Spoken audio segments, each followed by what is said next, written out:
Hello everyone, good evening. Hi, this is दीपमाला सिंह और आज मैं आपके लिए एक नई स्टोरी लेकर आई हूँ फिर से। चलिए एक कहानी सुनाती हूँ एक गांव के वाइज मैन की, चौधरी साहब की। चौधरी साहब पूरे गांव में सबसे ज्यादा अक्लमंद माने जाते थे, बहुत मैच्योर्ड माने जाते थे और ये माना जाता था कि इनके सामने कोई भी समस्या लेकर जाओ कि तुरंत उसका सल्यूशन लेकर आ जाते हैं और किसी भी तरह से आप कोई भी इश्यूज हो उनके पास हमेशा उस चीज का सल्यूशन होता ही होता था। अब हुआ क्या कि चौधरी साहब ने नोटिस करना शुरू किया कि गांव में अक्सर जितने भी लोग उनके पास इश्यूज लेकर आते हैं वो हमेशा उदास ही रहते हैं और अक्सर उनके पास डिप्रेशन और सैडनेस के अलावा कोई और इमोशन ही नहीं रहता। तो ऐसे सभी लोगों को एक बार चौधरी साहब ने कहा कि आज थोड़ी सी हम महफिल जमाएंगे, थोड़ा शाम को हम सब मिलते हैं, चलिए कुछ देर साथ बैठेंगे, चाय की चुस्कियों के साथ थोड़ा समय साथ बिताएंगे और कुछ दिल हल्के करेंगे। सभी लोग जितने उदास होते थे, जितनी परेशानियां होती थी, सबने सोचा चलिए आज तो चौधरी साहब ने खुद बुलाया है तो क्यों ना हम सभी चलते हैं, देखें आज चौधरी साहब ने क्या डिसाइड किया है। जब वो लोग सभी लोग गांव के एक फेमस पेड़ था, उस पेड़ के नीचे बैठ के सब लोगों ने चौधरी साहब से नमस्ते की और चौधरी साहब ने चाय मंगवाई अपने घर से और सब लोग चाय की चुस्कियां ले रहे थे। तो चौधरी साहब ने बोला कि आप सभी लोग इतने कोई ना कोई परेशानी से गुजर रहे हैं, ये मैं जानता हूँ, तो मैंने सोचा आज थोड़ा शाम थोड़ी सी हल्की की जाए और इसके लिए हम लोग सभी लोग कुछ ना कुछ चलिए हंसी मजाक का माहौल बनाते हैं, हल्का फुल्का सा माहौल रखते हैं। तो इसके लिए मैं शुरुआत करता हूँ और इसलिए इसके ठीक बाद उन्होंने एक बहुत ही प्यारा सा चुटकुला, बहुत ही अच्छा सा जोक निकाल के अपनी पिटारे में से, जोक के पिटारे में से निकाल के सबको सुनाया।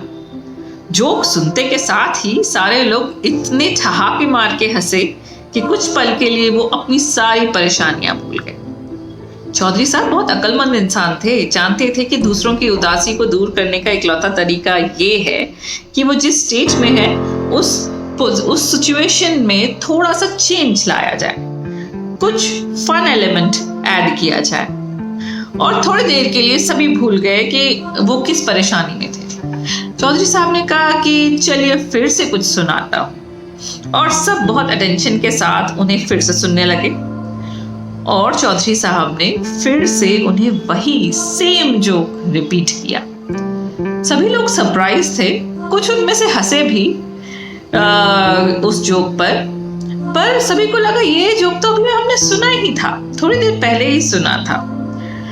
थोड़ी देर बाद फिर सब माहौल नॉर्मल हुआ, कोई अपने घर से भजिए ले आया, कोई कुछ ले आया, कोई खाने के लिए कोई नए नए चीजें आने लग गई।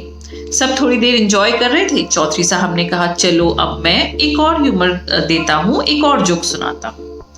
और फिर चौधरी साहब ने जोक सुनाया जो सेम था और जब ये जोक भी सेम निकला तो सारे लोग एक दूसरे का चेहरा देखने लगे। सबने कहा चौधरी साहब को हो क्या गया है, बार बार सेम जोक सेम जोक, किस तरीके से ये सारा सेम जोक रहेगा, तो ये तो रिपीट ही हो रहा है, इसमें नयापन क्या है और इसमें हंसी की बात भी कहाँ बची। तो एक उनमें से जो सबसे यंगेस्ट लड़का था उसने उठ के कहा चौधरी साहब आप तो वही जोक बार बार सुना रहे हैं, इसमें अब हंसी की बात भी क्या बची। चौधरी साहब ने स्माइल करते हुए कहा, मुस्कुराते हुए कहा कि वही बात तो मैं भी बार बार आप लोगों को समझाना चाह रहा हूँ। आपकी दुनिया में, आपकी जिंदगी में एक घटना एक बार घटी और उस घटना को लेके आप रोज दुखी रहते हैं, रोज परेशान रहते हैं। क्या आपने सोचा कि जब हम एक जोक से बार बार हंस नहीं सकते तो उसी एक घटना को याद करके रोज रोज परेशान और दुखी क्यों रहते हैं। तो ये बात उस वक्त के बाद से सभी गांव वालों को, सभी परेशान रहने वालों को बहुत आसानी से समझ में आ गई और ये बात मैं जानती हूँ कि आपको भी बहुत अच्छे से समझ में आ गई होगी। अगर एक घटना हमारी जिंदगी में घटी है तो वो हमारा फ्यूचर डिसाइड नहीं करती। इसीलिए उस वक्त आप परेशान हुए, उदास हुए, पर आप समझिए कि वो घटना तो घट चुकी। अब उसके बाद क्या? तो आगे की जिंदगी को बेहतर बनाने के लिए जरूरी है कि उस घटना को वहीं छोड़ें और कुछ नए ह्यूमर, कुछ नए हंसी मजाक, कुछ नए मोमेंट्स क्रिएट करें। चलिए मिलते हैं फिर एक नई कहानी के साथ मेरे अगले वीडियो में। Thank you so much.